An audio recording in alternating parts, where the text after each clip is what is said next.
Welcome back, everyone, to another installment of this series.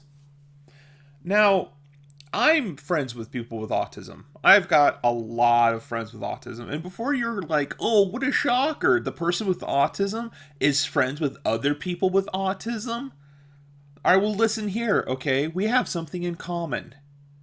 And if you just thought it was the autism, shame on you. And also, you're correct. It is the autism we have in common.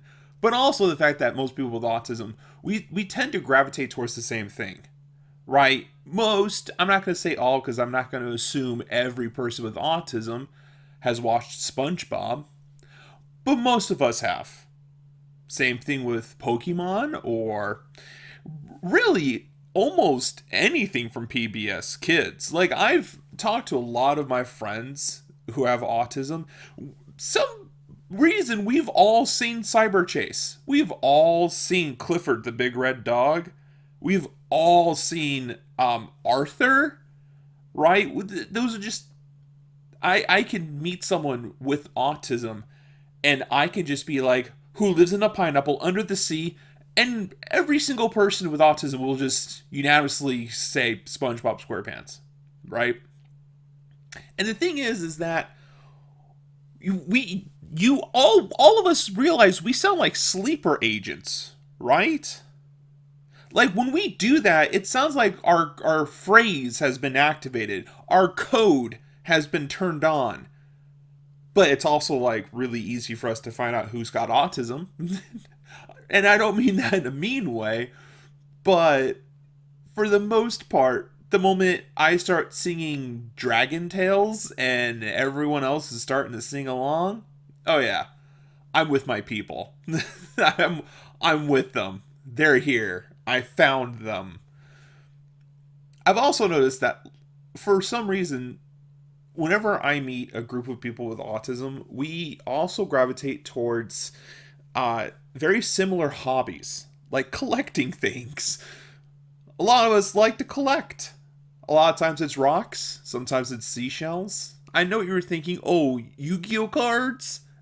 Yeah, I met a lot of people with autism who collect Yu Gi Oh cards, but it seems like we collect weird stuff. Stuff that, shouldn't really matter, but to us it means the world.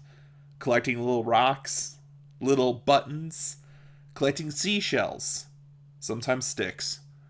When I was a kid, I used to collect all kinds of rocks. I had a whole bucket full of them. I was so proud of that. And then I started collecting seashells. Oh, heck yeah. And then I started making like little tiny, not really Zen gardens, but something awfully close to that. And then I start collecting bugs. I don't know why, but bugs fascinate the hell out of me. And I honestly can't stop being fascinated by them. I have arachnophobia, and I know so much about spiders. I know so much about scorpions. It's it's really cool. Bugs are fascinating, especially when it gets to like the exotic insects. You know what I mean? Sometimes you'll find like like, oh wow, here's a picture of like a moth, for example, and you're like, ooh, and then you'll find like one particular photo of a moth, and you're just like, damn, that's actually really cool. I'm actually a part of two different Facebook groups. One of them is called an ant colony where we all pretend to be ants. And another one is um, where we all pretend to be moths. And the moth community is really cool on Facebook because everyone there is just kind of like lamp, right? Praise the lamp. Here's a picture of a lamp. I like the lamp. But then there's the colony where we all pretend to be ants, and I know more than half of them have autism. I know this for a fact because every time I go on there, it's like, look, I found a candy bar for the queen, and in the comments, it's just a bunch of people going bite, lift, bite, carry, drag, bite, and I understood the assignment. I join in every time. I I see that they're doing this, and I go, Yeah, I feel loved and accepted in this community. I want to be a part of the ant community. And I love it there. I love it so much. I will participate as often as I can. The moth community, I also love. Even though, there's a little going back and forth between the two communities. I love the moth community because I could just post a picture of a light bulb and it would just make everyone's day. I'll post, like, one time I went into IKEA and I took a picture of the lamp aisle and I posted it, and sure enough, everyone loved that. They're like, ooh, light bulbs. I think one of the coolest things about being friends with people with autism is that they have like these niches. And if you trigger their autistic hyperfixation, right? If you just kind of mention a little bit of it, you watch them. They all of us, every person with autism, when you've mentioned our hyperfixation, our heads pop up like meerkats. It was like, what did you say? The thing that I know of, and then we will go in extent. We will go in great fine detail of every inch of lore about that. I have a friend who knows so much about the mustard seed. And at first, I didn't really care. I was like, yeah, whatever, it's the mustard seed. And then they kind of just pointed out all of these different facts about the mustard seed that I was not thinking it was going to be. Like, I did not know for the mustard seed that there was that much lore. And I went from I don't care about the mustard seed to I care deeply about the mustard seed.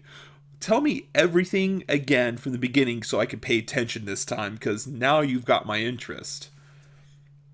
And it kind of works like that with everyone with autism. You mentioned the slightest thing. Like, for me, it's Star Wars. If someone comes up to me and they're like, "Hey, you know what? I wonder what the coolest kyber crystal is." Congratulations, you've entered a 4-hour conversation about Star Wars now. It's gonna go off a little bit about the kyber crystals, and then I'm gonna tell you the entire timeline from every single timeline because there's more than one. There's more than one. There's like several timelines, and I will, oh my god, I will go into great detail about those timelines. Same thing with Batman. You mentioned Batman to me. I don't care what we were talking about earlier. It's now Batman. It is now Batman time. What time is it? Batman time. That's what time it is. You could be having a conversation about, like, well, he broke up with me. Yeah, he's sleeping with my sister Barbara. Oh, damn. You say Barbara? You know that Barbara Gordon was once shot by the Joker? Too bad. No, that's now what we're talking about. Oh yeah, I'm thinking about naming my cat Wesker. Damn. You know that Albert Wesker has been been in so many Resident Evil video games, spanning from the first game on to, like, I will just it's bad. It's bad. But I think that's one of the coolest things about autism. And I do mean that. The coolest things about autism is we have so many hobbies. We have so many interests. And then there's a lot of people who are kind of like, "Oh, well, people with autism are so smart." That's the reason. We find something that we like, and then we will just dive deeply into it.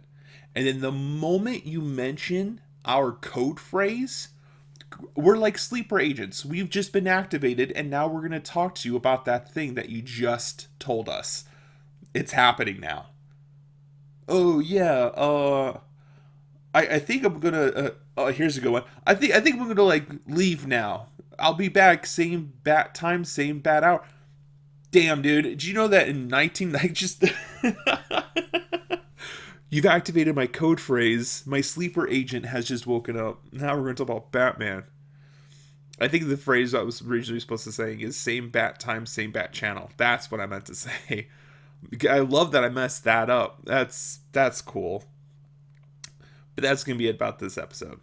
That's going to be it about this episode? That's going to be it for this episode. I swear, this is the one episode I actually have energy. I swear. But that's going to be it for this episode. Thank you for listening.